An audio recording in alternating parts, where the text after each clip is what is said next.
Биыл Абай ауданы облыс бойынша агро өнімдер жинаудан жоғары көрсеткіш көрсетті. Мұндай үлкен жетістік көрсеткіш ауыл еңбеккерлерінің қажырлы еңбегінің арқасы. Кәсіби мерекелер қарсаңында ауыл шаруашылық саласының үздіктерінің есімдері аталып, аудан әкімінің марапатына ие болды. Толығырақ әріптесім Жаннұр Сүндетұлы жалғастырады.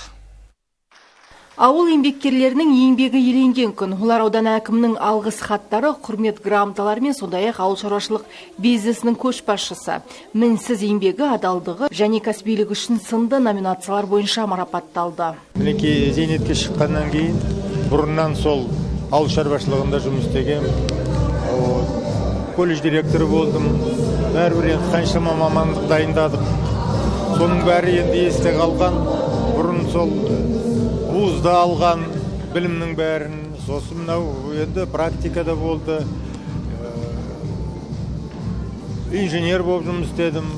Неше түрлі жұмыстердің бәрін етіп өткеннен кейін, зейнетке шыққаннан кейін енді қуат болса бар дегендей, сол балаларға көмектесіп, жастарға кішкене үлгілі болып жасаймын деп өзімше сол қызмет жасап жатырмын. Ауыл шаруашылығы мамандарының кәсіби мерекесіне арналған шараға Абай ауданының әкімі Бауыржан Асанов қатысып, жылы лебізін білдірді. Бұл мереке жерде еңбек ететін, мал шаруашылығымен айналысатын, азық-түлік өнеркәсібінде жұмыс жасайтын еліміздің және өңіріміздің азық-түліктік қауіпсіздігін қамтамасыз етуге талмай үлес қосып жүрген жандардың басын қосады. Аудандық диқандар асқан шеберлік пен біліктіліктің, биік рух пен сенімнің арқасында толайым табыстарға қол жеткізді.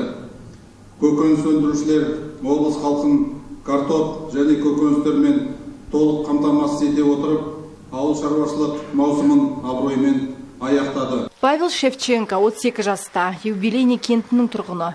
Кәсібін бастағаны 5 жылдан асқан. Ол бал шығарумен айналысады. Ең жас кәсіпкер бүгінде Шевченко шаруа қожалығын басқарып отыр. Осы жолы Абай ауданы әкімінің ең жас кәсіпкер номинациясын алды. Мен бүгінгі марапатты күтпедім. Әрине еңбегін бағалаған әрбір адамға ұнайды. Жастарға қолдау көрсеткен аудандық әкімдікке алғысым шексіз. Еліміз аман, жұртымыз тыныш болсын. Өзімнің соңынан ерген барша бауырларым еңбек етіңдер, кәсіп қылыңдар, сөйтіп отанға пайдаларын тисін дегім келеді. Мерекелік шарада ауыл өнімдерінен көрме қойылды. Сондай-ақ аудандық мәдениет үйі ұйымдастырған ерекше форматтағы концерттік бағдарламамен жалғасты. Жаннұр Сүндетұлы, Еркебұлан Бекқожин, Роман Капулов, Сарыарқа телеарнасы.